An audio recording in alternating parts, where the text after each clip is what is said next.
ustedes me dicen como a qué horas, si podemos partir o, o esperamos a alguien más.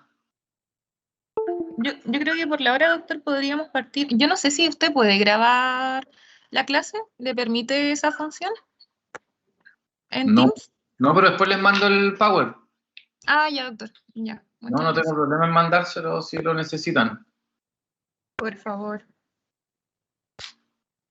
Ya. Eh, ya, pues entonces yo creo que hoy día voy a alcanzar a hacer la clase de enfermedad diverticular, porque igual incluye hemorragia digestiva baja por enfermedad diverticular, entonces no sé qué tan rápido pueda salir.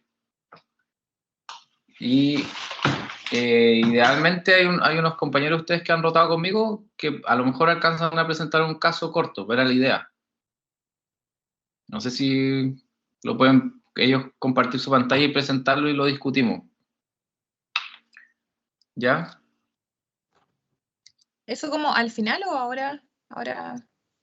No al final, pues. Sí, doctor, yo tengo la presentación. Yo puedo compartirla después. Ya, bueno, espectacular. Ya, entonces, no quiere avanzar esta cuestión. Avanzar. Aquí, abajo. Ya, entonces como introducción, la enfermedad diverticular del colon es un término amplio, ¿cierto? Que se aplica a la presencia de divertículos, ¿ya? Que en general no necesariamente cuando tienen síntomas ya se considera como enfermedad diverticular, ¿ya? Y si no tiene ningún síntoma y es un hallazgo, es solo la presencia de divertículos, es diverticulosis, ¿ya?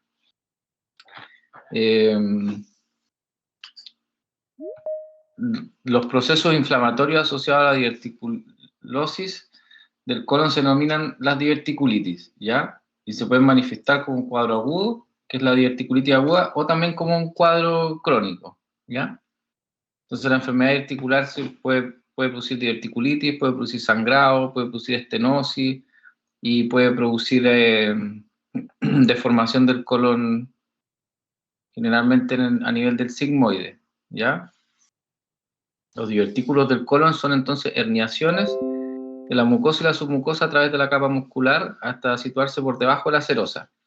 Entonces, se supone que aquí la capa que falta es la muscular. Entonces tiene mucosa y serosa. ¿Ya? Y eso es importante porque por eso que se perforan, porque es muy delgadito, ¿ya? Y por lo tanto se les considera pseudodivertículos, ¿ya? Porque como les falta una capa, se les considera pseudodivertículos, ¿ya? Generalmente son adquiridos y son mucho más frecuentes que los divertículos verdaderos, ¿ya? Y pueden situarse en cualquier parte del colon, pero son más frecuentes en el colon sigmoide, este tipo de divertículos.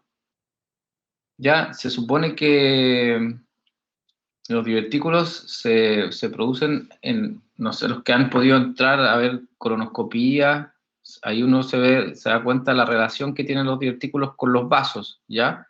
Entonces, por las arteriolas por donde penetra la arteriola la pared, en el borde mesentérico de las tenias antimesentéricas, por ahí se aprovecha, es como una pequeña hernia en el fondo, ¿ya? Y ahí se aprovecha y empieza a salir la mucosa y la serosa, ¿ya? O sea, la mucosa es la que se hernia y empieza a formar el divertículo, ¿ya? Ya se supone que hay varias ideas de por qué se empiezan a formar los divertículos, ¿ya? Pero se supone que es por una hipersegmentación del colon, se producen zonas de alta presión en el lumen del sigmoide y que se transmiten a la pared, ¿ya? Y la presión de reposo es normal, pero la respuesta, eso es como en estudios que se han hecho, ¿ya? Pero no está 100% claro por qué se van produciendo los divertículos y sí se asocia a las personas que son más constipadas, tendrían más riesgos de presentar divertículos, ¿ya? Esto es como la histología de las alteraciones que se van produciendo en la pared del colon. ¿ya? Entonces, como les decía yo, la pared del colon tiene la capa, dos capas musculares, la circular, que es la interna, y la longitudinal, que son las tenias, ¿ya? En el caso de la diverticulosis, ambas capas están engrosadas, se produce un acortamiento de las tenias y estrechez del lumen. ¿Ya? Estas son como las cosas que se van pensando por qué se van produciendo los divertículos. Ya hay un engrosamiento por depósito de elastina en las tenias, aumento del colágeno tipo 3.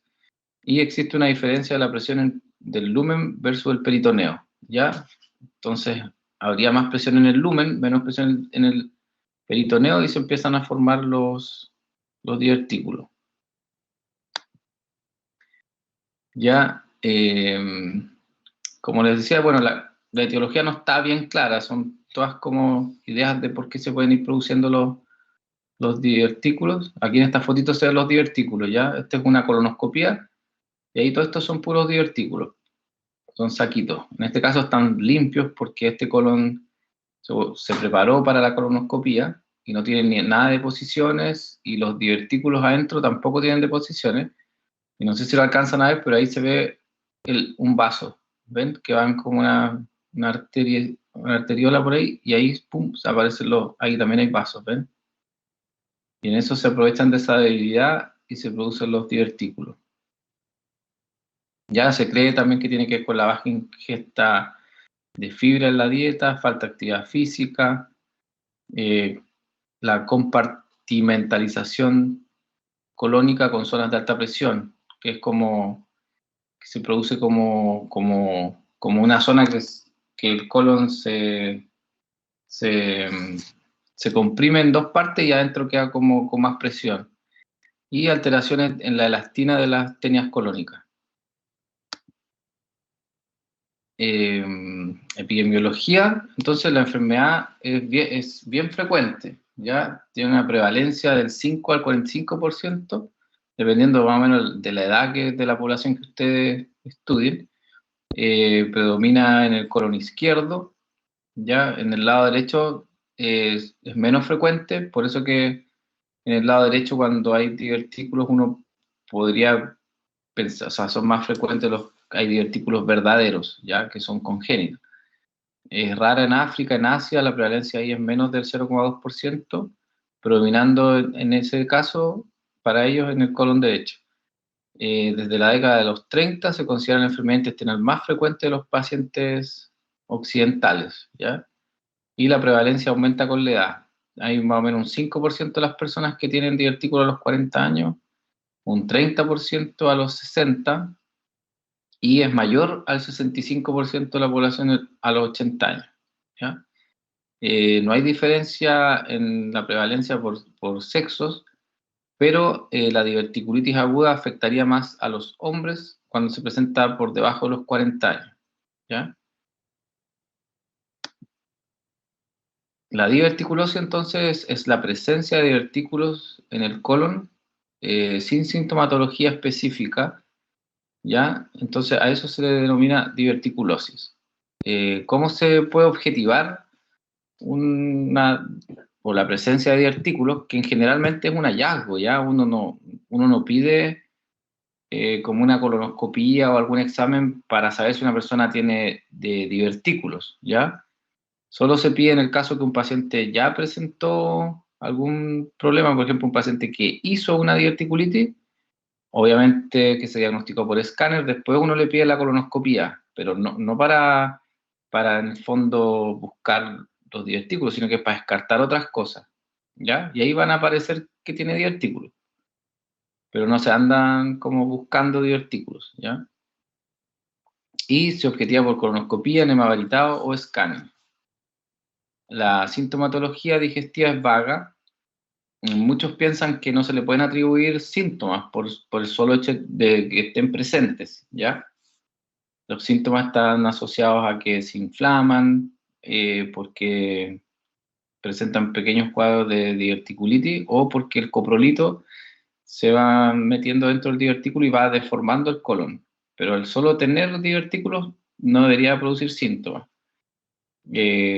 Que podrían ser dolor abdominal, que se alivia con la defecación, pueden tener más mucosidades al tener deposiciones, pueden tener diarrea, estreñimiento, dispepsia, pero no son todos esos síntomas, como ven ustedes, poco puede tenerlos alguien por otras razones también, ¿ya?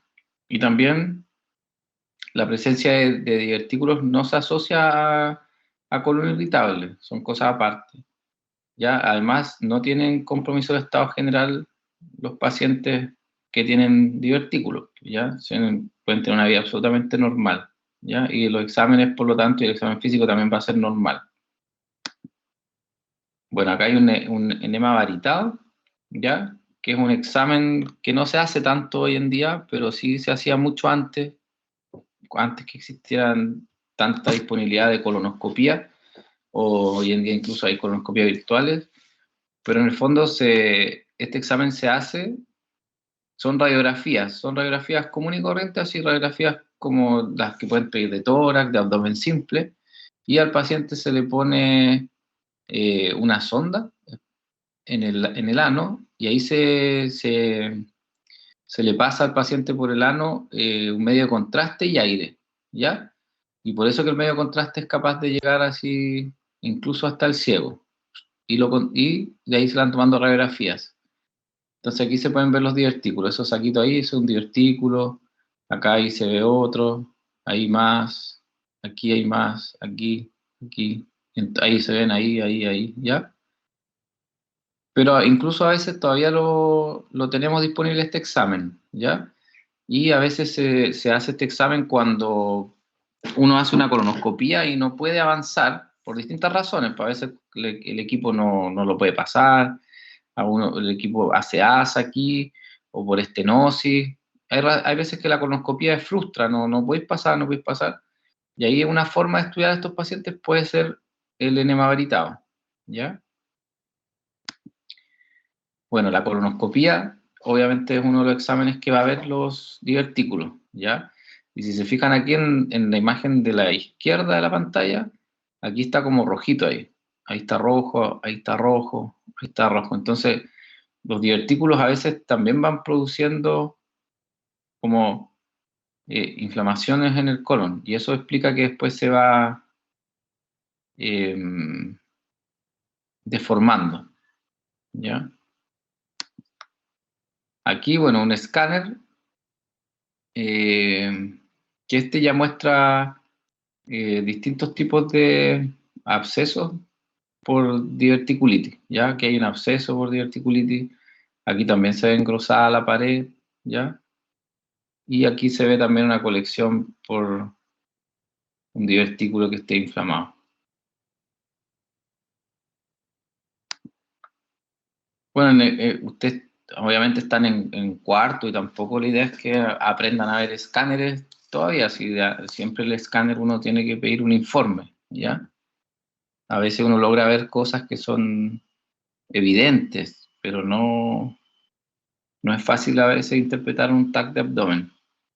Entonces las complicaciones de la presencia de divertículos pueden ser la diverticulitis, que puede ser simple, o la diverticulitis complicada, ¿ya? La diverticulitis complicada es donde aplica la clasificación de Hinchey, que estaría acá, ¿ya? Después la vamos a ver con más detalle. Pero es en el fondo, la tipo 1 es con un absceso pericolónico, o muy cercano al colon. Otros son los abscesos a distancia, que son generalmente en la pelvis. La Hinchey 3 es la peritonitis difusa, que es una peritonitis fibrino-purulenta. Y ya la tipo 4 es como una peritonitis más abandonada, más avanzada, que es una peritonitis fecal o estercorácea, ¿ya? La otra forma en que se complican los divertículos son la estenosis, ¿ya? De colon. Las fístulas, se pueden producir fístulas, ¿ya? Después de un episodio agudo, y las hemorragias digestivas bajas. Y en otras ocasiones hay veces que no se puede descartar la presencia de un tumor o de un cáncer, porque hay una estenosis, hay una zona que las imágenes no te pueden aportar más, la colonoscopia tampoco, y he estado siempre, puede haber un diagnóstico diferencial de tumor y a veces se termina haciendo una resección del colon porque no se puede avanzar más en el diagnóstico y siempre está la sospecha que puede haber un tumor ahí. Ya, entonces, esta es una imagen de una diverticulitis aguda, ¿ya? Hacia este lado está el meso, acá pueden ver que hay como un absceso que había ahí en el meso del colon, y todo esto está engrosado, ¿ya? Estos son los apéndices diploicos, estos son más apéndices diploicos, ¿ya? Y todo esto está como acortado, inflamado, con pus, con fibrina, ¿ya? Entonces, obviamente la diverticulitis es un término que indica que hay un proceso inflamatorio agudo de uno o más divertículos, ¿ya? Es la complicación más frecuente de la enfermedad diverticular, más o menos un 12 a un 25% de los pacientes que tienen divertículos en algún momento hacen diverticulitis. La inflamación ocurre por la presencia de partículas de deposiciones o heces duras dentro del lumen del divertículo, ¿ya? Que es lo que le decía yo que es como el coprolito. Y eso va inflamando el cuello del divertículo, ¿ya? Y eso es como parecido a por qué se produce la apendicitis, ¿ya? Entonces eso determina una obstrucción del flujo de sangre hacia el divertículo o en ese lugar de la pared del colon. Se produce isquemia, después se produce necrosis, después se produce perforación, ¿ya? Y se produce un proceso inflamatorio que al principio es cercano al colon, por eso dice pericolodiverticular, con formación de un flegmón, luego se puede transformar en un absceso si es que el organismo lo logra contener, ya sea ahí un absceso local o a distancia.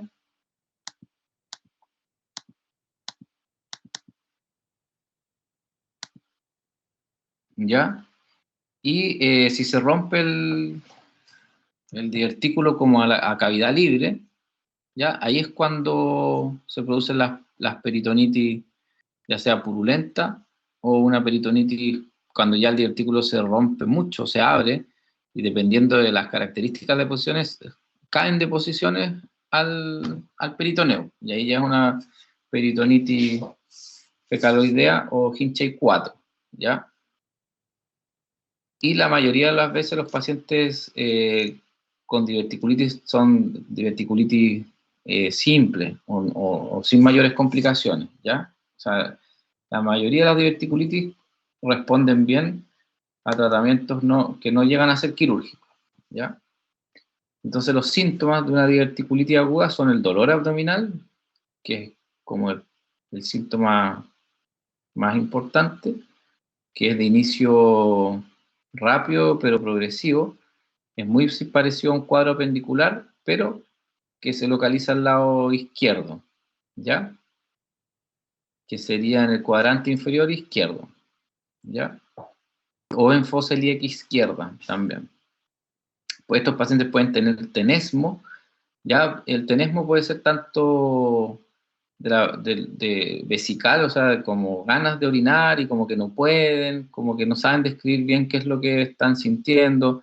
También pueden tener sensación de querer ir al baño y al final no les salen deposiciones. A veces sí tienen deposiciones, ¿ya? Y a veces también se asocia a constipación o diarrea. También se puede asociar a anorexia, pueden tener vómitos ocasionales, y disuria y poliaquiuria, porque el divertículo inflamado por contigüidad empieza a inflamar a la vejiga, ¿ya? Entonces la diverticulitis aguda, entonces, como cuadro clínico, es un dolor abdominal agudo y persistente.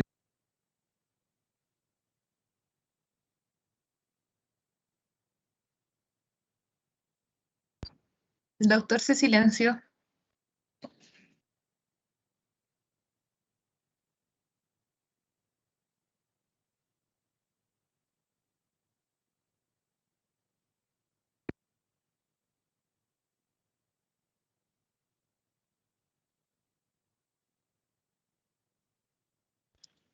El doctor está silenciado.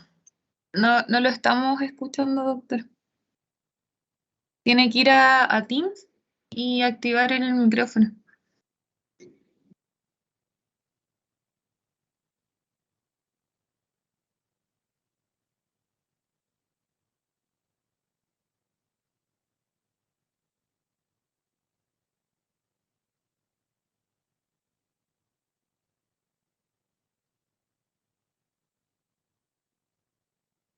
¿Y desde cuándo que no me escuchan? No, sí, cuando le avisamos, justo se había silenciado. Oye, En qué esta raro, no diapo sé que está cómo... ahora nomás, profe. Las demás sí se escucharon. Sí, Ya me vuelvo un poco, sí, que pues. no sé cómo se desactivó el micrófono, no sé si el teclado tiene algo que lo desactiva, pero no debiera. No, pero la diapositiva que está ahora se apagó, se cortó. Esa Acá, la alcanzamos a No, ver, la parece. del caso cuadro clínico, esa, ahí. está. Ujú. Ah, ya. Ya entonces, esto es como lo mismo, pero un poco más extenso, que en el fondo lo que les decía yo es que esto es como los síntomas más frecuentes, ¿ya?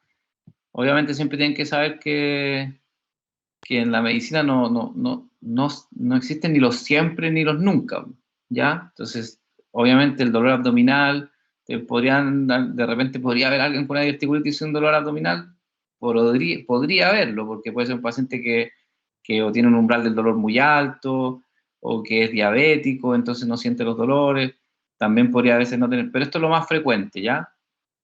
Que tengan dolor abdominal, que tengan fiebre, pueden tener alteración en el tránsito intestinal, ya sea hacia el lado del estreñimiento, la diarrea, pueden tener molestias urinarias, disuria, poliaquiuria, tenesmo vesical, neumaturia, que eso es que en el fondo eliminan gases por la orina, ya fecaluria cuando ya hacen orina con deposiciones, eso es porque ya se produjo una fístula, ya. Ocasionalmente pueden tener vómitos, pueden tener signos de irritación peritoneal localizados, cuando obviamente es un Hinchey entre 1 y 2, y ya si es una peritonitis van a tener signo de irritación peritoneal difuso, que sería Bloomberg en distintas partes del abdomen. ¿Ya? Sensibilidad dolorosa, defensa muscular en el fosa ilíaca izquierda, pueden palpar una masa en la fosa ilíaca izquierda. Bueno, lo mismo, la peritonitis difusa. Cuando dice acá pérdida de la matidez hepática es porque en el fondo están frente a una perforación de víscera hueca, ¿ya?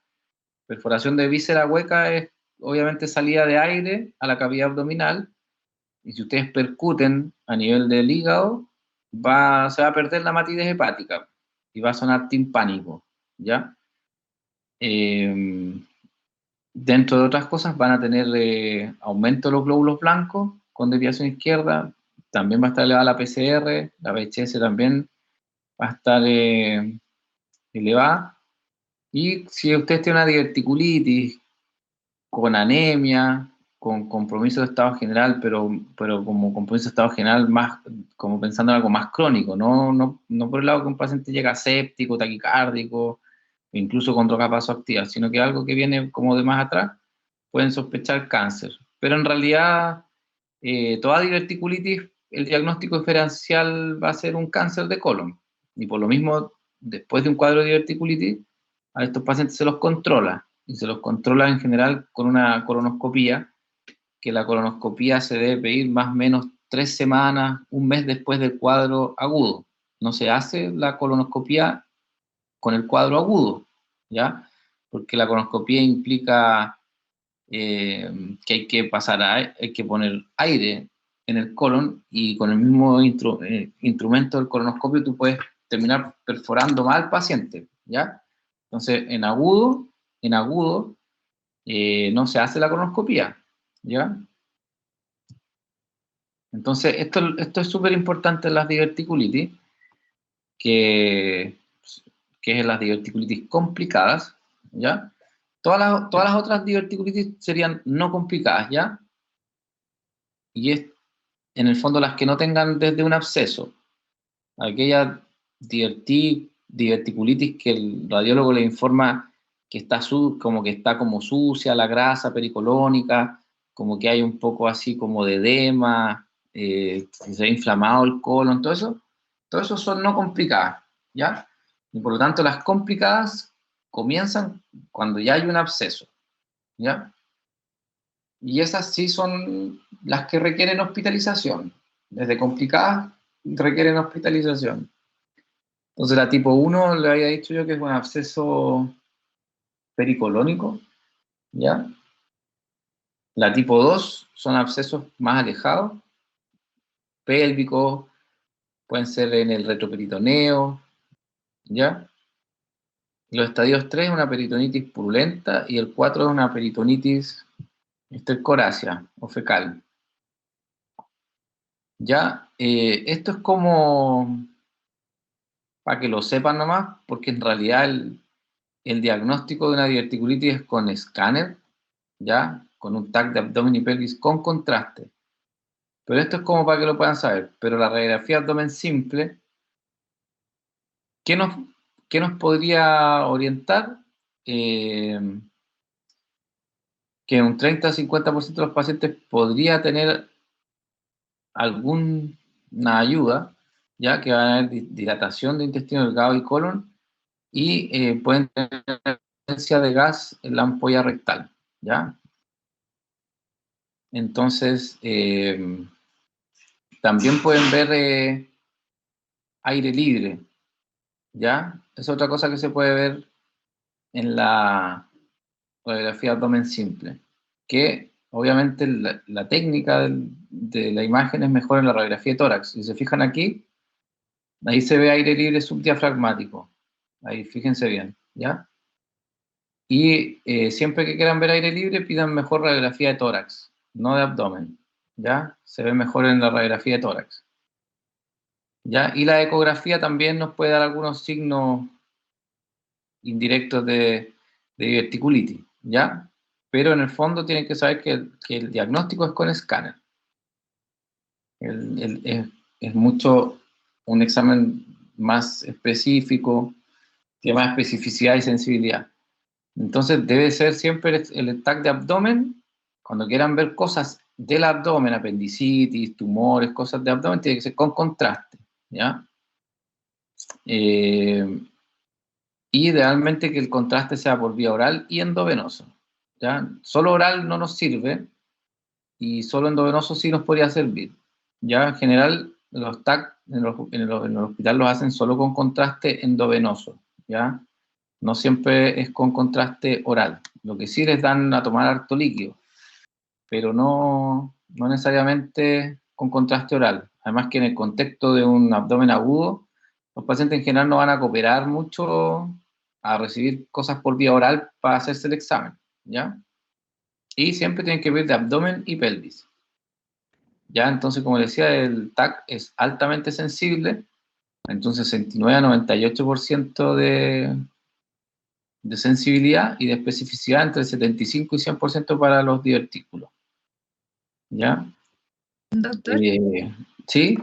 una consulta en relación a los exámenes. Entonces, el TAC es el que hace el diagnóstico definitivo de la diverticulitis. Claro. O sea, Y si tienes que contestar en una sola palabra, ¿qué examen se le pide a alguien que sospechan diverticulitis?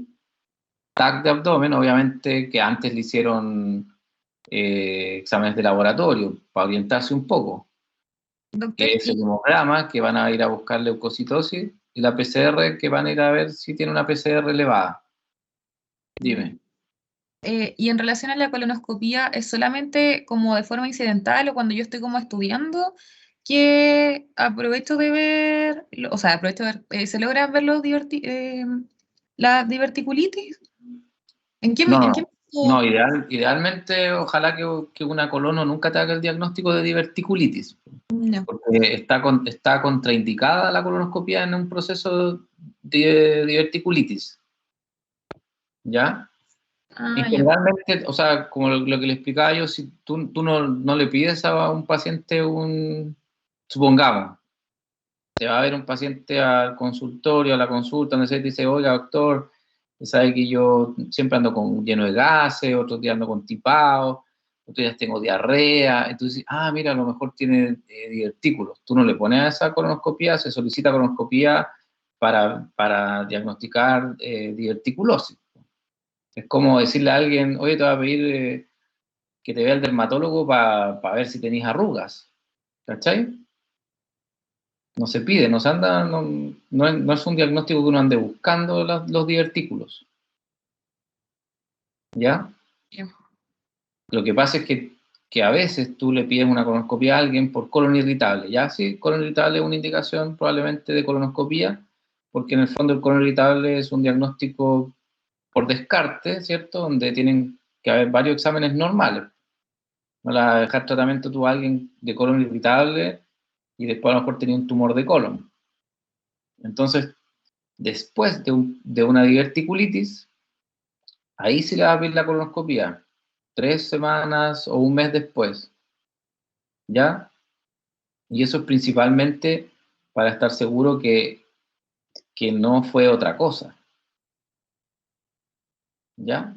Pero en el momento agudo, el diagnóstico es por escáner, ¿ya?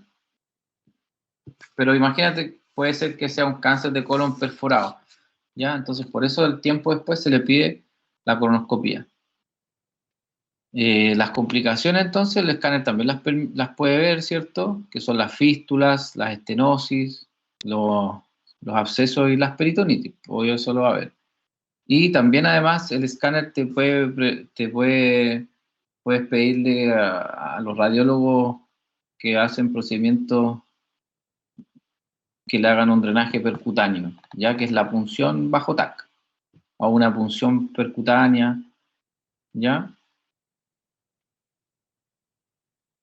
Entonces Ya. estas cosas te puede informar el escáner, presencia de uno o múltiples divertículos, y eso sería, obviamente el escáner también ve los divertículos, no complicados, también los puede ver, ¿ya?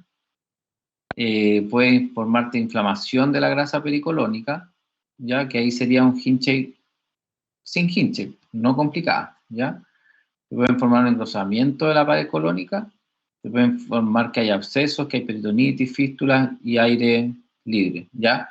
La presencia de aire libre hay que saber interpretarlo porque una burbuja de gas ahí al ladito del colon no es una perforación de víscera hueca, así como lo que uno entiende, porque una perforación de víscera hueca es sinónimo de la parotomía, ¿cierto? O que hay que operar al paciente. Pero una burbujita de aire así al lado, no, eso en general, nosotros consideramos Hinchey 1 nomás, ¿ya? Entonces tiene que ser aire, harto aire libre de abajo. Bueno, acá esto tienen que aprendérselo, que en abdomen hay muchos diagnósticos diferenciales, pero los diagnósticos diferenciales son el cáncer de colon sigmoide, enfermedad inflamatoria intestinal, ¿cierto? Que pueden ser un Crohn que se esté complicando, una colitis ulcerosa que se esté complicando.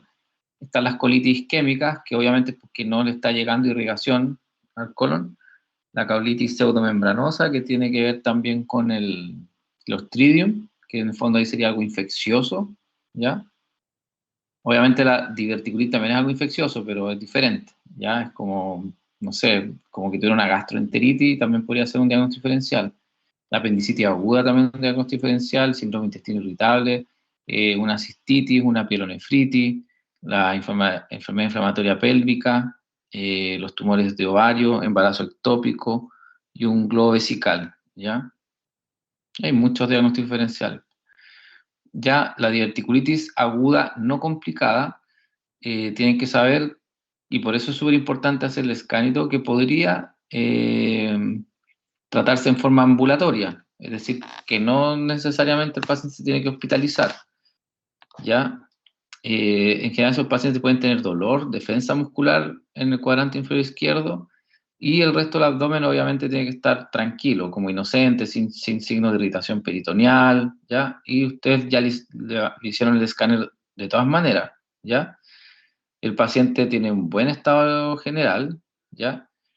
Tiene que estar sin vómitos porque ustedes lo van a mandar con tratamiento médico para la casa, o sea, tiene que tolerar un tratamiento oral, ¿ya? Tiene que ser un paciente que no viva así demasiado lejos o en un ambiente, o sea, tiene que vivir más o menos, no puede ser rural, o que pueda llegar rápido al hospital si es que se complica.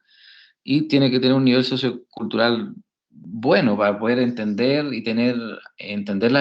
las indicaciones que se le dan, y en caso de complicarse tiene que saber cuáles pueden ser las formas en que se puede complicar y qué es lo que tiene que hacer, ¿ya? Y el hemograma tampoco tiene que estar muy alterado, o sea, pueden esperar una leucocitosis, pero moderada.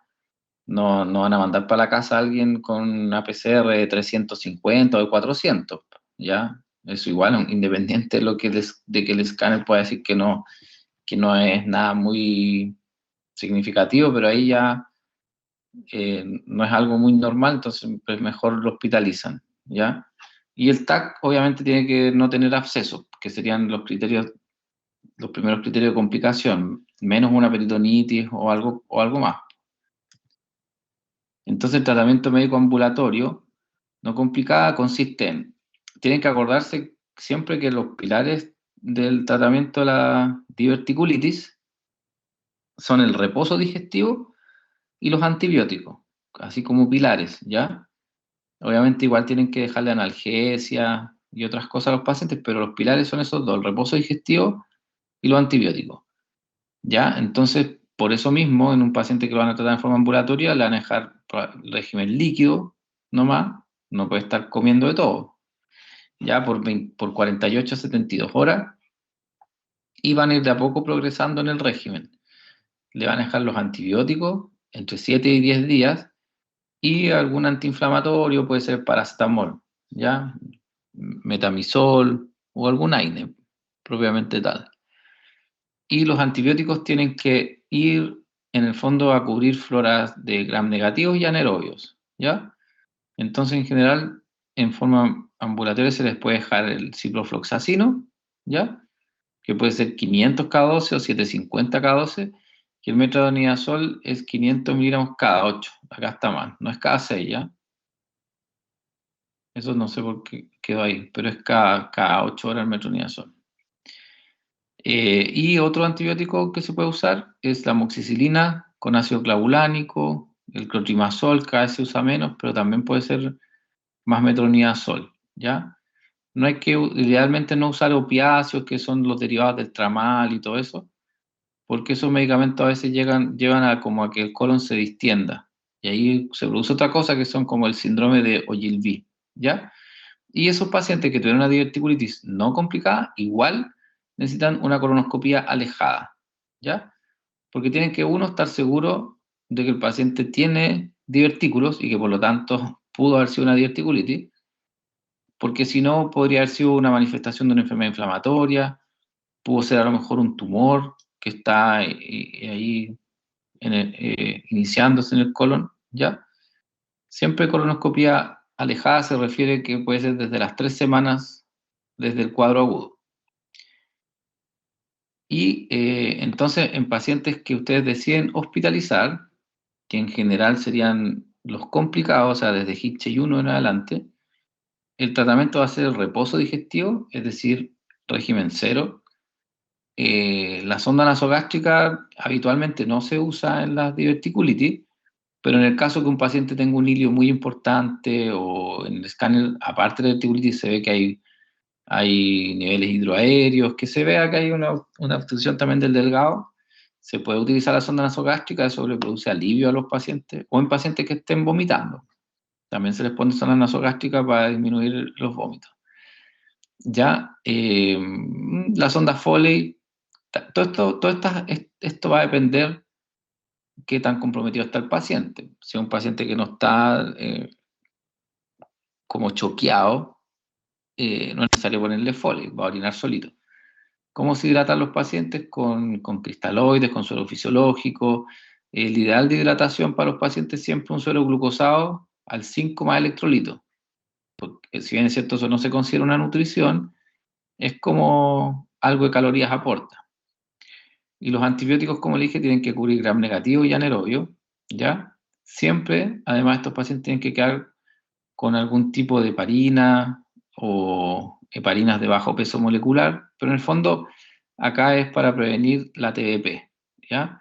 Y ustedes al prevenir la TBP, en el fondo lo que están previniendo es el tromboembolismo pulmonar, que es una de las causas que a veces fallecen los pacientes hospitalizados que tienen mejor prevención, porque la pueden prevenir, ¿ya? la pueden prevenir con heparina, con Fragmin, con Clexane y con las medias antitrombóticas y con el deambular precoz. Pero en el fondo, en el fondo, lo que hacemos los médicos es que todo paciente que está acostado, hospitalizado, se les deja, ¿ya?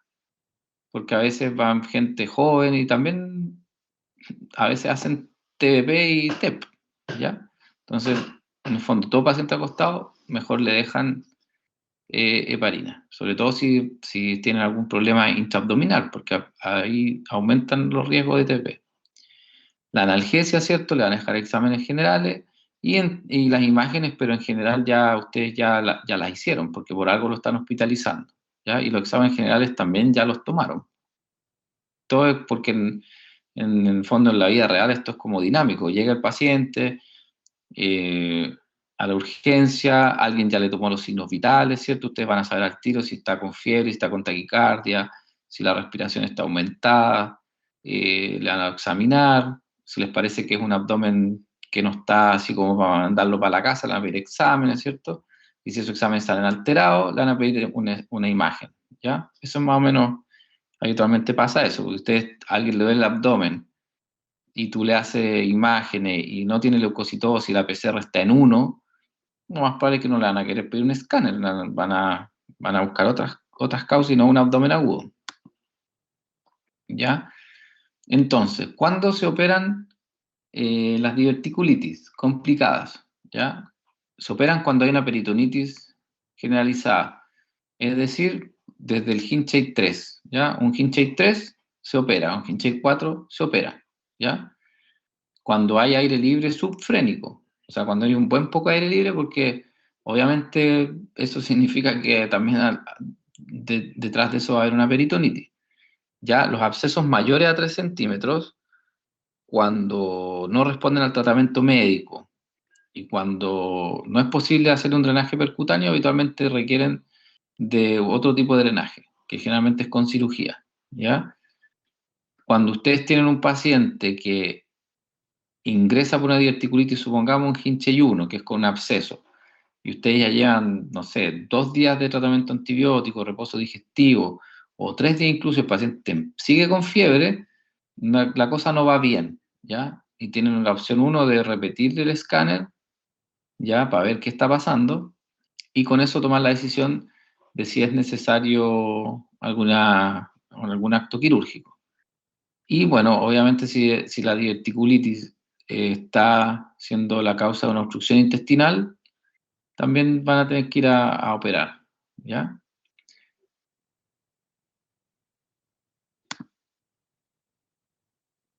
Doctor, Entonces, una consulta. Es que ¿sí? mencionó como una buena cantidad de aire libre subfrénico, pero basta con que haya aire, que se observe aire en las Claro, o imágenes. sea, en el fondo si es demasiado laminar y tú examinas al paciente y el abdomen no es muy doloroso, uno ahí ve que nosotros hemos tenido pacientes así con un poco de aire libre subdiafragmático y que igual lo hemos tratado sin cirugía, ¿ya?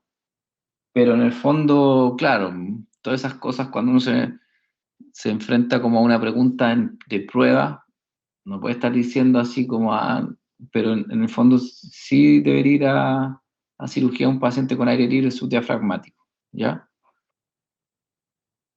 Entonces, indicaciones de cirugía programada, o sea, que el paciente ya salió del cuadro agudo o ya tuvo la diverticulitis simple, ¿ya? Entonces, en general, hoy en día, eh, todo cuadro de diverticulitis aguda complicada, en algún momento debería ir a cirugía electiva, ¿ya? En el fondo, la cirugía electiva es resecar el sigmoide y la mayor cantidad de divertículos, ¿ya? En general siempre se reseca el sigmoide.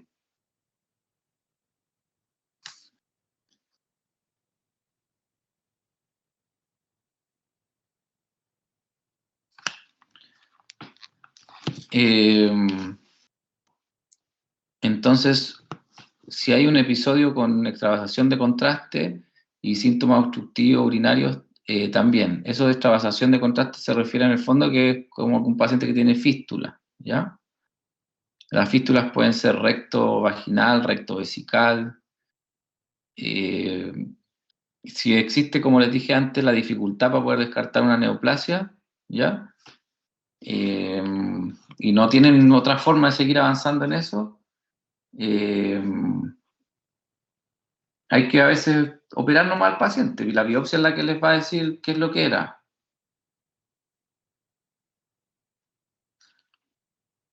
Porque, por ejemplo, ustedes hicieron la colonoscopía y ya la colonoscopía llegó hasta el sigmoide o la unión recto-sigmoide y no pudo avanzar. Le hacen enema varitado y les dicen que hay una deformación ahí en el colon, que no puede descartar neoplasia. Y tal vez le hacen un escáner, lo mismo. Entonces, hay veces que en realidad no tienes más cómo poder decirle a una persona, sabe que usted quede tranquilo, mire que es 100% seguro de que esto no es un cáncer. A veces que no se le puede decir eso, entonces mejor ir a la resección. Ya, un episodio de diverticulitis en paciente inmunodeprimido, ya también. Los inmunodeprimidos, pacientes que tienen que estar tomando medicamentos, esos pacientes es muy probable que se hacen otro episodio, puede ser más grave. Ya, a veces los médicos que se dedican a trasplante podrían solicitar que se le solucione el problema al paciente antes de hacer el trasplante, episodios en menores de 50 años, las fístulas también son indicación de cirugía, ¿ya? Pero en general es un episodio de diverticulitis complicada, debería ir a la resección del sigmoide, ¿ya? No se sacan todos los divertículos, porque si un paciente tiene divertículos en el transverso o tiene divertículos en el colon derecho, no van a hacer una colectomía total, ¿ya? Porque la gran mayoría de los divertículos que se complican son los del colon izquierdo. Entonces ustedes van y hacen una resección del sigmoide y la cirugía es una resección más anastomosis colorectal, ¿ya? Y generalmente lo que se anastomosa es el colon descendente, se anastomosa al recto, ¿ya? Entonces, manejo quirúrgico de la diverticulitis aguda complicada, ya si hay un absceso pericolónico, si es menor de 3 centímetros, la probabilidad de éxito con el tratamiento médico es alta, así que solamente se trata con antibióticos, reposo digestivo.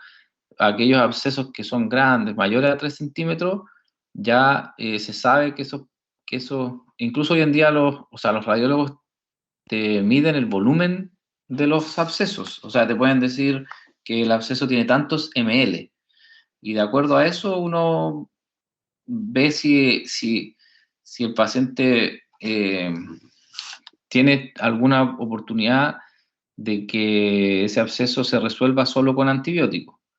Ya, si el absceso en general es mayor a 3 centímetros, uno trata de puncionarlo, ¿ya? Y sí, en la mayoría de los centros hoy en día se pueden puncionar bajo TAC, ¿ya?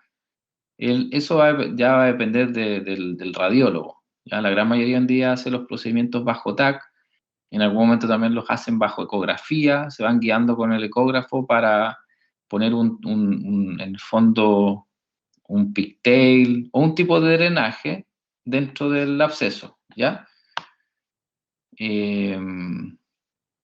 Los abscesos pélvicos, bueno, estos ya van a cirugía, ¿ya? La peritonitis purulenta va a cirugía, la peritonitis fecal va a cirugía, y los abscesos pélvicos no necesariamente van a cirugía, ¿ya? También van a depender del tamaño, ¿ya? Porque un absceso pélvico sería un Hinchey 2, ¿ya? Así que el Hinchey 2 todavía tiene derecho a tratamiento médico.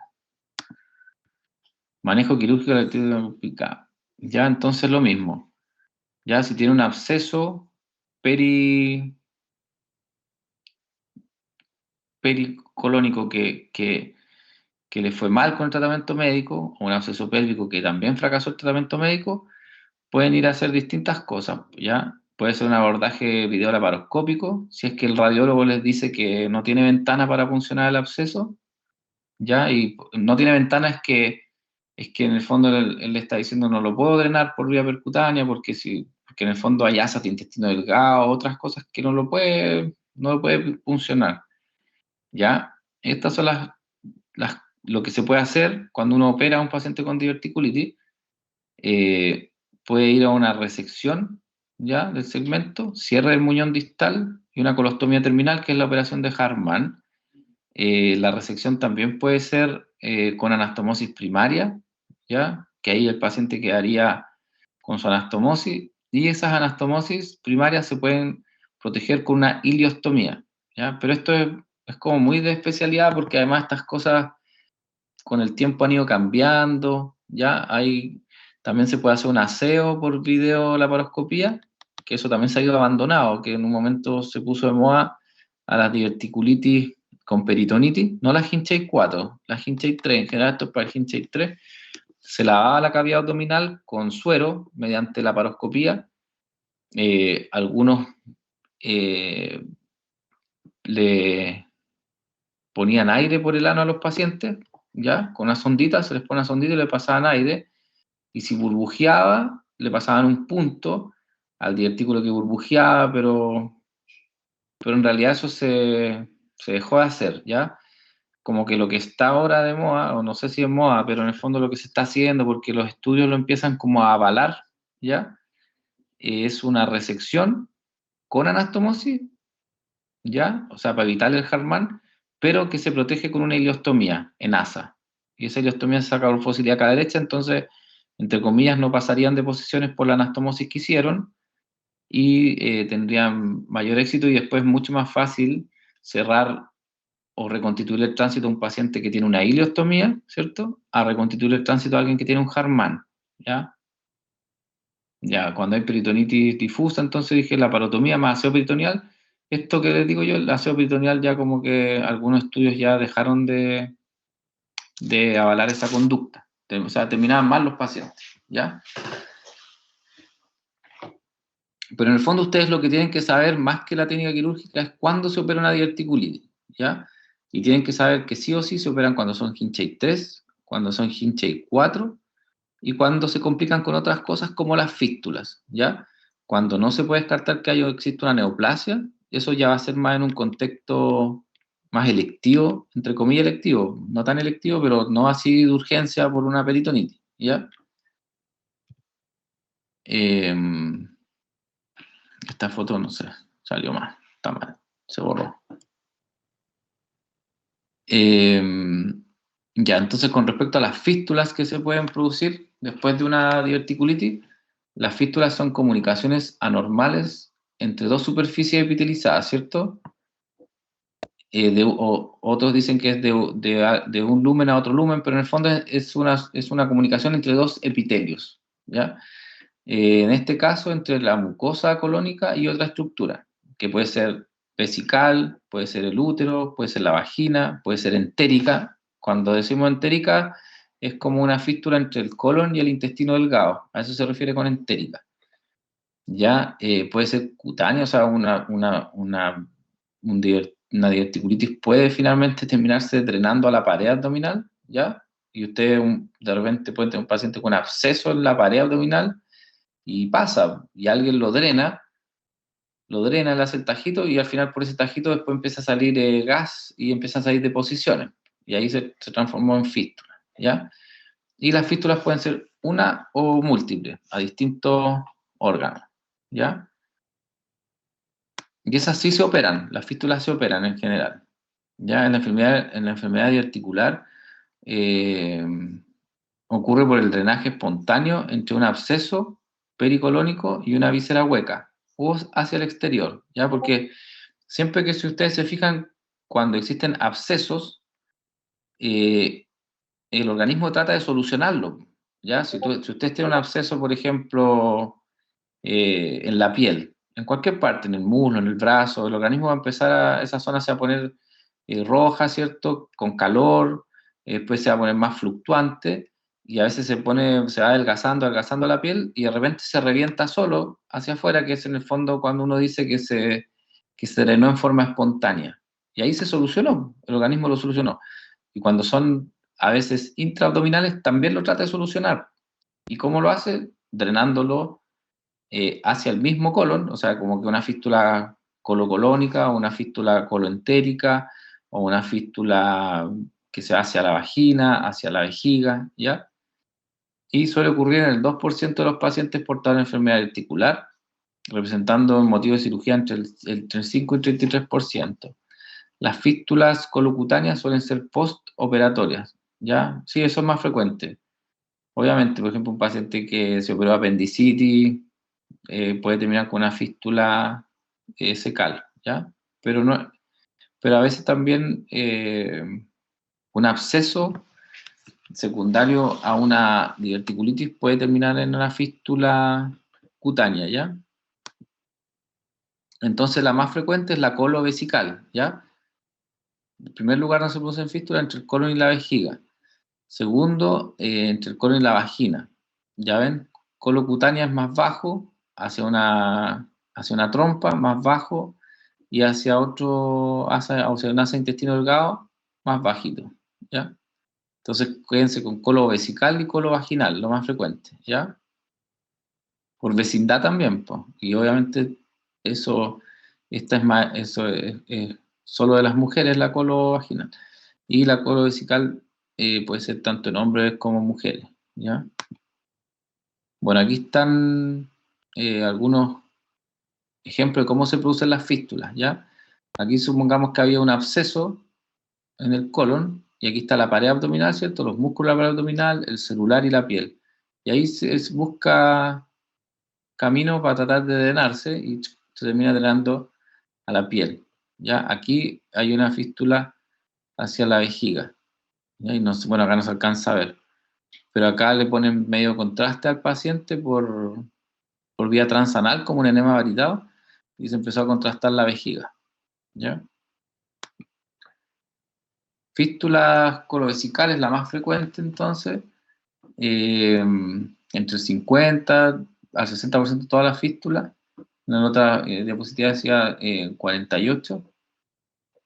Y secundaria a una enfermedad articular, ¿ya? Esta es la más frecuente. Otras causas por las cuales se producen este tipo de fístulas son por enfermedad de Crohn, por cáncer, por daño actínico, que es después de que los pacientes se han hecho algún tipo de radioterapia, ¿ya?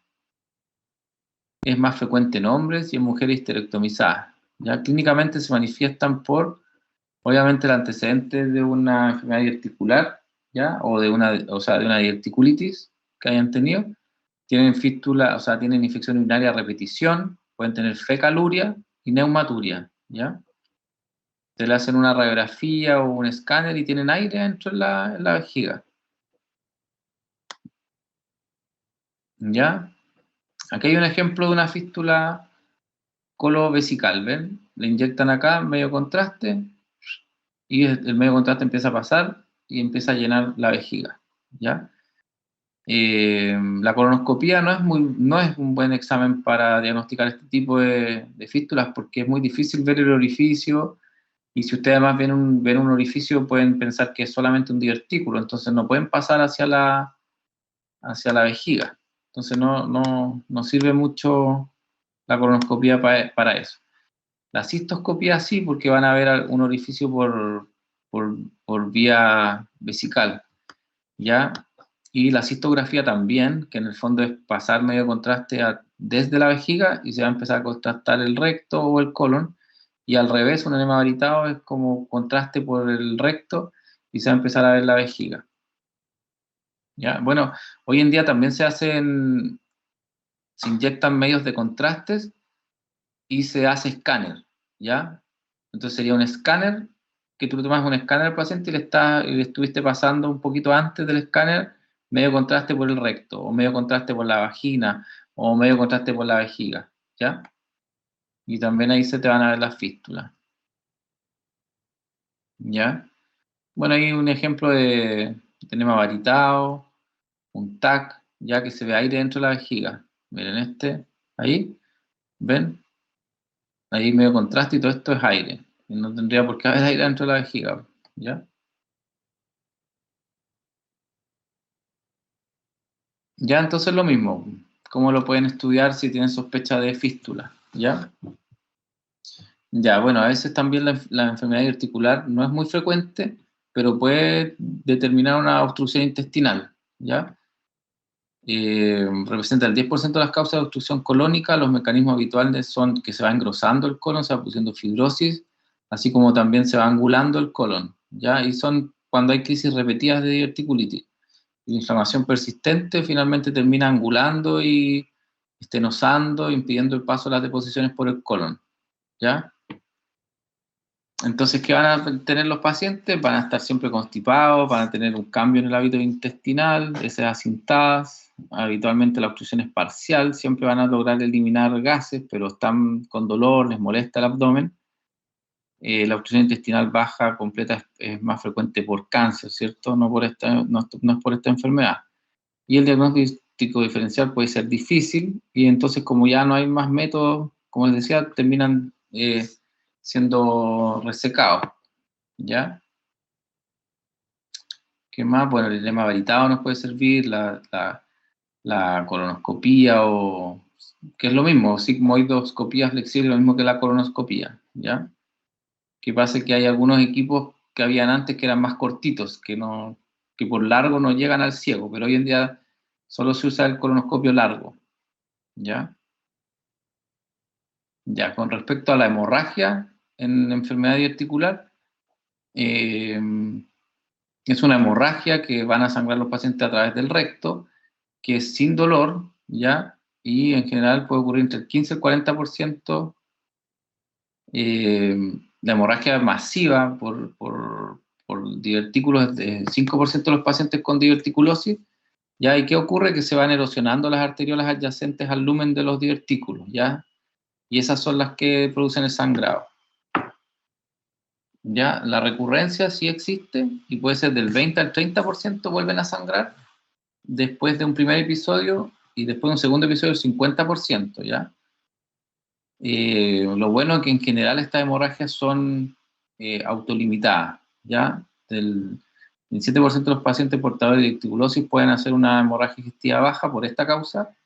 Rara vez se asocia a una diverticulitis aguda. El sitio de origen más frecuente es el colon sigmoides, puede ser el ciego, colon ascendente, ¿ya? Y son la segunda causa de sangrado de colon después de las angiodisplasias, ¿ya? Bueno, obviamente primero, como sangrado están primero las hemorragias, son los cánceres de colon, ¿ya? Pero los cánceres de colon, las hemorragias no son así tan exsanguinantes, ¿ya? Siempre es como un sangrado, el paciente te refiere que está con rectorragia, ¿ya? Pero aquí estamos viéndolo como en el contexto de una hemorragia digestiva baja que choquea al paciente, ¿ya? Y esas en general son o por divertículo o por angiodisplasia, ¿ya? Esta es una imagen de una angiodisplasia, ya que es como una malformación arteriovenosa que sangra, ¿ya? Las angiodisplasias del colon entonces son las que pueden sangrar, la colitis infecciosa, inflamatoria, las neoplasias, las enfermedades anorrectales, hemorroides, fisuras, ¿cierto? Y también una hemorragia digestiva alta se puede manifestar como baja, si es que es muy masiva, ¿ya? Y algunas lesiones del intestino delgado, que las lesiones del intestino delgado que sangran, el intestino delgado es más difícil de estudiar, ¿ya? Ese generalmente se sospecha cuando ya tienes endoscopías normales, colonoscopías normales, y el paciente vuelve a sangrar, y no encuentra la causa, y ahí ya empieza a pensar que puede ser el intestino delgado, ¿ya? El diagnóstico entonces puede ser con la colonoscopía, que es el procedimiento de elección diagnóstico para la hemorragia digestiva baja. Bueno, la anoscopía no, ya hoy en día es solo la colonoscopía, porque todos tenemos hemorroides, entonces no te sirve. Cualquiera podría decir que está sangrando los hemorroides, pero no, tiene que ser una colonoscopía idealmente hasta el ciego. Y cuando tú tienes pacientes con sangrados digestivos bajos masivos, que está choqueado, que generalmente esos pacientes ingresan y se van a la UCI, se puede usar la angiografía para poder determinar de dónde está sangrando, y se puede utilizar también el angiotac, ¿ya? Tanto para la angiografía como para el angiotac, o a veces también hay otro examen que es de ver el sangrado con glóbulos rojos marcados, que se hace en scintigrafía. Tiene que el paciente estar sangrando en ese momento. Si no está sangrando, no vas a ver el jet o la fuga de medio contraste a través de ese vaso hacia el lumen, ¿ya? Acá hay unas imágenes de cómo se ve la sangre así cuando hay divertículos más una hemorragia digestiva baja, ¿ya?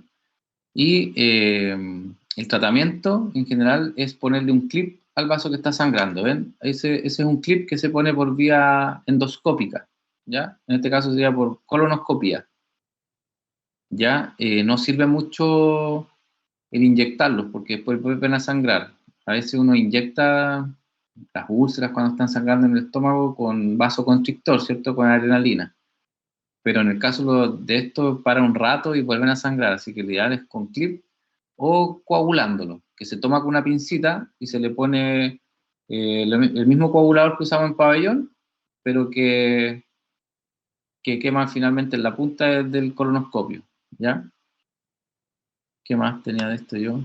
Hemorragia, tratamiento quirúrgico. No, pero esto es muy, en general, cuando uno tiene una hemorragia digestiva baja, el ideal es tratar de tener identificado el sitio donde sangra el paciente, porque de lo contrario hay que ir ahí y hacer una colectomía total, ¿ya? Que en el fondo es dejar el recto y una ileostomía terminal, y todo el resto se saca, ¿ya? Eso, no sé si tienen dudas, algo, si no le decimos a sus compañeras que hagan, presenten el caso que vimos en esta semana o la semana pasada en el hospital. Doctor, yo me quedó una duda al principio como conceptual. Los pseudo divertículos son como los divertículos en sí del colon, entonces. Al que mencionaba que no que se llamaban así porque no tenían la capa muscular, pero en sí todos los divertículos del colon serían pseudo divertículos. Eh, como si tú, o sea, generalmente uno, o sea, es que eso es como un dato, tú me preguntas cómo sé yo si son pseudodivertículos o divertículos verdaderos. Claro, o sea, cómo se nombran como en sí, en la zona.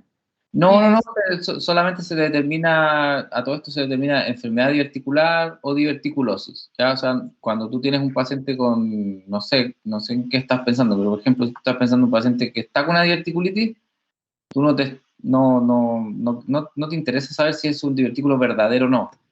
En el claro, fondo, ese dato es como un dato epidemiológico, seguramente de estudios que se hacen, de piezas operatorias, de necropsias. Entonces, ahí se sabe que los divertículos del lado derecho son más frecuentemente congénitos y de todas sus capas. Pero no es un dato como relevante al momento que un paciente ya te hizo una diverticulitis. Ahora sí los divertículos o pseudodivertículos se perforan más fácilmente que los divertículos congénitos o verdaderos porque no tienen todas sus capas. Pero en el fondo no es algo que uno, o sea, no, es como un dato nomás. No es algo ya, que en el momento que un paciente tiene una diverticulitis tú quieras saber. Ya se inflamó el divertículo, ya no. Lo que te importa a ti en una diverticulitis es saber qué hinchazón tiene y si está complicado o no. Independiente que sea verdadero o no, independiente que sea del lado derecho, del lado izquierdo o del transverso. ¿Ya?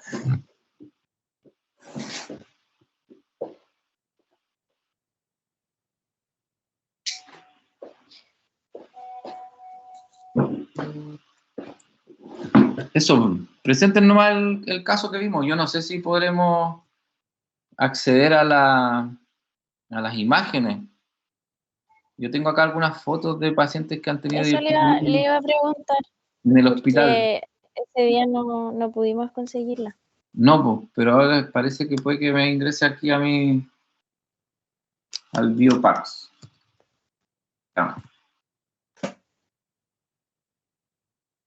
harta gente ha estado con problemas para ingresar. Ahí mira, acá ingresó, ¿viste? En el hospital me ingresa, acá ingresa. A ver, ¿de qué fecha era el escáner del paciente que vamos a ver ahora? Le digo el tiro, espérame. Más o El menos. paciente ingresó el 2 de octubre. Ya, entonces voy a poner acá el 1. Y acá la voy a poner el 4. Si ustedes tienen que aprender así, o sea, si ustedes ponen un rango más chico de búsqueda, te lo busca más rápido. Si no, se demora mucho en pensar el sistema y no te lo encontré nunca. ¿Cuál es el apellido del paciente? Ramírez Pinochet. Ramírez. Sí, Ramírez Pinochet. Ramírez. Ahí está, Acá, Juan el aquí tercero. está. Ahí está, ¿viste? Ya, entonces, Acá ustedes después tienen que ir, bueno, a lo mejor cuando sean internos van a existir otros programas para ver imágenes, pero igual tienen que irse familiarizando. Acá a este lado tienen hartas cosas, acá lo pueden ver como cine en la imagen, que va a correr solita. Tienen para medir con regla, para cambiar el contraste, todo. Y aquí ustedes le pinchan ahí y pueden saber, por ejemplo es con contraste, porque dice venoso 2.0, ¿ya? Y probablemente va a decir sin contraste, ¿ya? Entonces nosotros siempre nos vamos al con contraste. Este es un corte coronal y este es lo que nosotros llamamos scout, que es como una radiografía de abdomen simple, ¿ya? ¿Se fijan? Bueno, ahí obviamente se ve la pelvis, ¿ya? Columna, corazón, ¿cierto? Diafragma, y aquí podríamos pensar que no hay aire libre subdiafragmático. Y las asas de intestino, pero nada especial. Y ahí va a estar la imagen. Y cuéntate la historia así como cortito de este paciente. Ya, no presenta entonces, o sea, es el PowerPoint, ¿Ya? así nomás. Ya, entonces, bueno, este es un paciente que su nombre era Juan Arsenio Ramírez Pinochet, tenía 62 años, ingresó el día 2 de octubre de este año por un dolor en la fosa ilíaca derecha. A la anamnesis próxima el paciente, o sea, a la anamnesis próxima tenemos un paciente que consulta por un cuadro de 20 horas de evolución con dolor punzante en el costado derecho que progresa, refiere un EVA 10 de 10 con irradiación al dorso sin atenuación, refiere llevar varios días sin deposiciones y no refiere otros síntomas. A la anamnesis remota tenemos que no presenta antecedentes mórbidos de interés, antecedentes quirúrgicos, solo tiene una resección de un quiste sebáceo en la mano derecha, que esta operación fue en marzo de este año. No presenta antecedentes farmacológicos, alergias negativas, sí consume tabaco, alcohol ocasional y otras drogas negativas. Los signos vitales Ajá. al ingreso estaban normales. Presión arterial 122,74, un pulso de 65, un Glasgow 15, una temperatura de 36,4, una saturación de 99% y una frecuencia respiratoria del 17 de 17. Al examen físico presentaba un abdomen blando y distendible, resistente en el hemiabdomen inferior y sin signos de irritación peritoneal. La hipótesis diagnóstica en ese momento fue un dolor localizado en otras partes inferiores del abdomen y se llegó a la diverticulitis del colon derecho. Otros diagnósticos también era apendicitis aguda. Exámenes, en un primer momento se le solicitaron exámenes de laboratorio y estaba todo dentro de los rangos normales, a excepción de la PCR, que presentaba 40,3, y un recuento de glóbulos blancos de 10.930. Posterior a esto se le pidió un TAC de abdomen y pelvis con contraste, y dentro de esto podemos destacar su impresión diagnóstica. Decía signos de diverticulitis aguda en tercio proximal del colon ascendente, el apéndice cecal de fino calibre sin alteraciones, presentaba un quiste simple cortical renal izquierdo, la próstata aumentada de tamaño y pequeñas hernias inguinales bilaterales sin signos de complicación. El manejo que se le realizó al paciente fue reposo relativo, un régimen cero, antibiótico-terapia, analgesia y AINES. Ajá. Ya. Y el paciente fue dado de alta ayer. Sí, pues después se fue de alta. Bueno, entonces acá este es un caso que no es lo típico, porque en general las diverticulitis son más frecuentes del lado izquierdo. Y en este caso fue una diverticulitis del lado derecho, que en el fondo lo primero que tienen que hacer ustedes es ver si el paciente está grave o no, ¿ya? Graves tienen que saber si está con fiebre, si está taquicárdico, si el paciente se ve deshidratado, todas esas cosas que los van a obligar a ustedes a reanimar al paciente o ver si es un paciente que aguanta hacerle cosas como en forma más tranquila o hay que reanimarlo en forma agresiva, ¿ya? Entonces este paciente permitió hacerle todas las cosas tranquilo, ¿ya? Se hizo su hemograma, se tomó la PCR, se esperó que llegaran esos exámenes, se le hizo la creatinina para poder pasarle medio contraste y finalmente se le pidió un TAC porque si no, bueno, este paciente antiguamente habría terminado siendo operado de apendicitis sí o sí, sin escáner este paciente se habría operado de apendicitis, ¿ya? Entonces, una vez que llegó ese escáner, ¿qué podría decir más o menos, de acuerdo a la clasificación de Hinchey? ¿Qué Hinchey les parece de acuerdo a la lectura del escáner? No sé si puedes describir un poquito lo que informó el escáner, como la parte como más descriptiva, más que el diagnóstico finalmente. No sé si lo tienen por ahí, el informe. O lo que decía el TAC. Pero en el fondo el escáner no dice que hay un absceso, ¿cierto? No, tengo el informe del TAC aquí. A O ver, sea, están léelo. los hallazgos y ¿Ya? la impresión diagnóstica. Los hallazgos se los leo. Ya. Dice, hígado de forma, tamaño y densidad conservados, sin lesiones focales. El eje venoso portoespleno mesentérico y venas suprahepáticas permeables, vesícula biliar distendida, de pared fina y sin contenido hipodenso, o sea, con contenido hipodenso, vía biliar fina. Páncreas, vaso y glándulas suprarrenales sin alteraciones, ambos riñones bien posicionados, de forma y tamaño conservados, se impregnan adecuadamente con el contraste, quiste simple cortical renal izquierdo de 2 centímetros, no se observa litiasis, uréteres de fino calibre, vejiga distendida con contenido hipodenso, no se evidencian adenopatías mesentéricas, retroperitoneales ni pélvicas.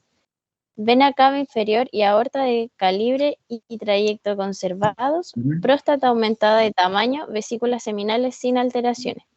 Divertículos colónicos, varios de ellos inflamados en la región anterior del tercio proximal del colon, ascendente, con edema del tejido adiposo pericólico en una zona de 2 por 3 centímetros, sin aire libre ni colecciones. Resto del tubo digestivo parietal y calibre conservado, apéndice secal de fino calibre sin alteraciones, no hay ascitis, espacios isquiorrectales libres, pequeñas hernias inguinales indirectas con producción de tejido adiposo a nivel bilateral sin signos de complicación, cortes inferiores del tórax sin hallazgos que destacar y estructuras óseas sin lesiones destructivas. Claro, Pero como pueden ver, el escáner le entrega pero muchísima información, ¿ya? Incluso a veces, a veces el escáner no es capaz de darte el diagnóstico de certeza, te descarta muchas cosas. Ya miren, para que vean acá, no sé si ven la flechita. ¿Esa la ven? Sí. Miren, ese es el apéndice, ese que está ahí. ¿Lo ven? ¿Ese que está ahí? Sí. ¿Puedo agrandar esto? Ahí, se movió. Pero igual ahí se ve mejor. Pero Ahí no me contraste. Ya, pero bueno, no importa. Qué difícil. Se mueve todo. Ya, pero igual se veía como estaba antes. Ahí, vamos a achicarlo, no deja de hacer tanta cosa. Miren, ahí está el apéndice. Ese es el apéndice, ¿ya? El apéndice se considera patológico en general cuando mide más de 1 centímetro. Ya, de 10 milímetros ya puede ser apendicitis. Y en general cuando hay apendicitis, uno lo que ve acá en alguna parte del apéndice es blanco, así como el blanco del hueso, ¿ya? Tejido óseo, y el coprolito, ¿ya? Y fíjense acá que se empieza a ver todo, ahí ya está inflamado. ¿Ven? Todo esto inflamación. Es el músculo psoas, y aquí está inflamado el colon. Y creo que por acá se ve, ahí está un divertículo, que probablemente esté el divertículo que se inflamó. ¿Ya? Y obviamente el radiólogo ve más cosas que uno, pero yo podría decir que acá está un poquito sucia la grasa pericolónica, ¿ya? Todo esto es colon, todo esto que está aquí, sé cómo achicar esto otra vez. Ya, ahí. Entonces, ¿qué cosas pueden ver? Acá, por ejemplo, está el recto, ¿ya? Y ustedes pueden ver que el recto sí tiene aire, ¿ya? En general, si ustedes quieren pensar en obstrucción intestinal, cosas así, aquí no habría aire, ¿ya? Eso es algo que pueden ir sabiendo. Eh, Acá están los cortes coronales. También los podemos ver. A ver si carga. Ahí. Bueno, obviamente acá está el hígado, ¿cierto? Estómago.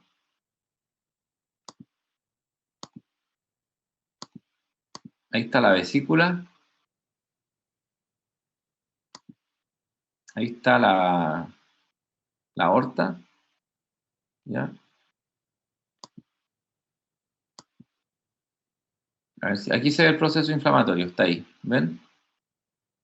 Obviamente después ustedes pueden ir afinando el ojo. Ahora van a decir sí, probablemente no. Ahí se ve más grande la aorta, ¿cierto? La cava, un riñón, el otro riñón, y se ven blanquitos porque esos riñones sí están funcionando y sí están filtrando medio contraste. Cuando un riñón se ve como negrito y el otro blanco, quiere decir que este riñón está excluido, que por alguna razón no elimina medio contraste. ¿Ya? Ahí están los dos psoas, ahí y ahí. Ahí está el vaso.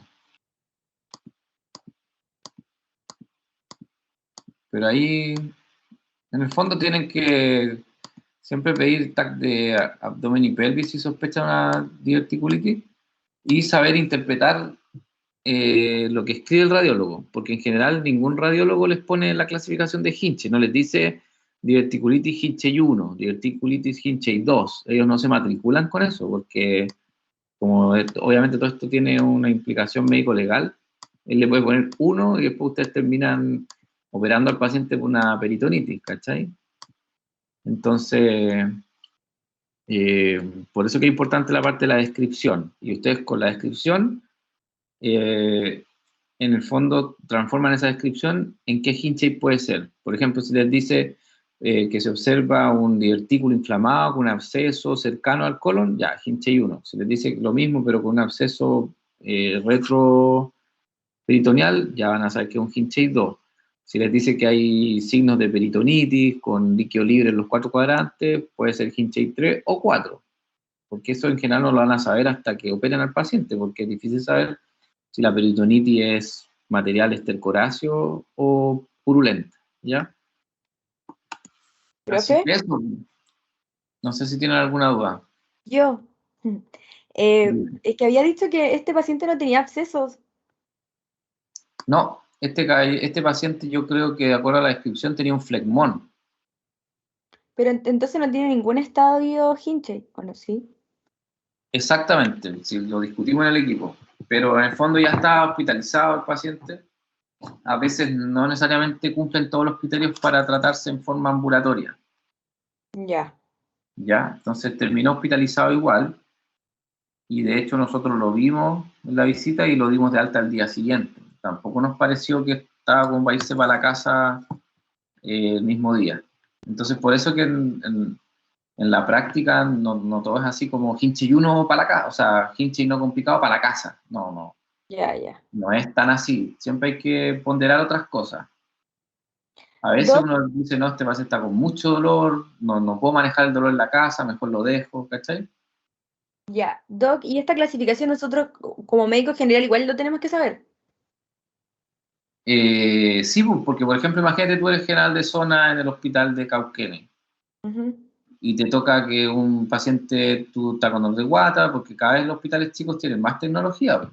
Entonces tenés que ujú, empezar a saber interpretarla claro. y a tomar decisiones.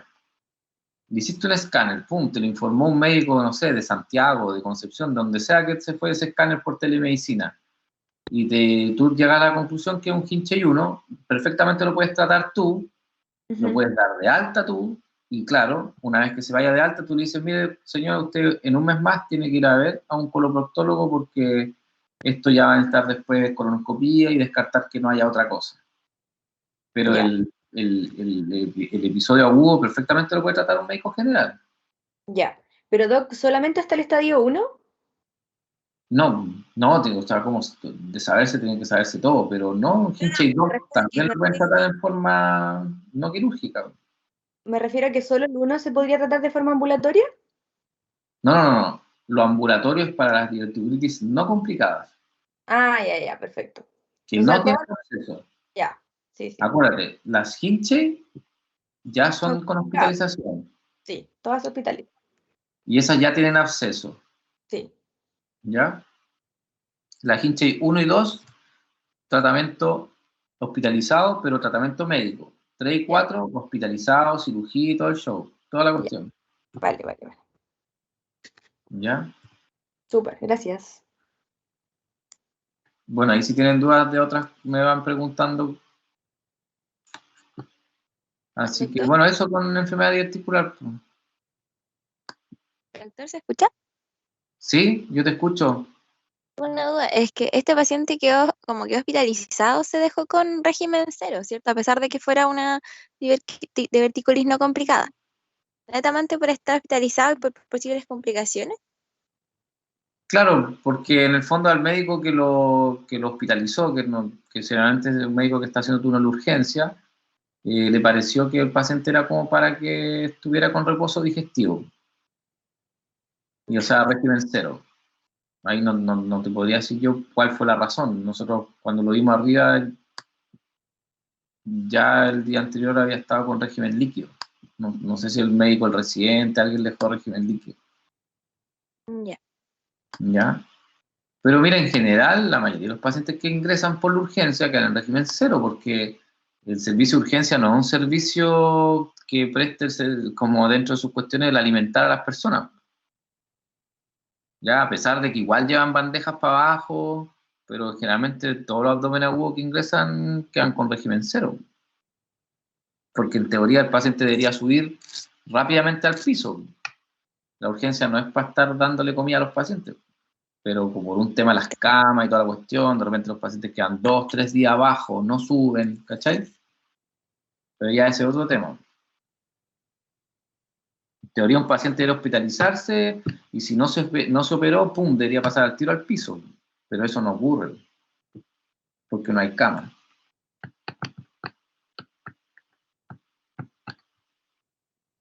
¿Qué otras dudas tienen? ¿Tienen más dudas?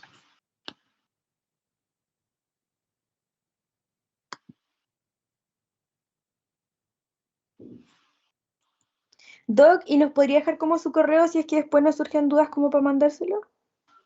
Sí, pues, mira, ese es mi correo. Ah, tú ahí, su compañera, no sé si la delegada o algo, ya lo tienen. Es Ya. dl.arcuch@gmail.com. Súper. Ya, pues eso, que les vaya bien. Gracias, Doc, que esté bien. Chao. Doctor. Chao, Que le vaya gracias. bien. Muchas gracias.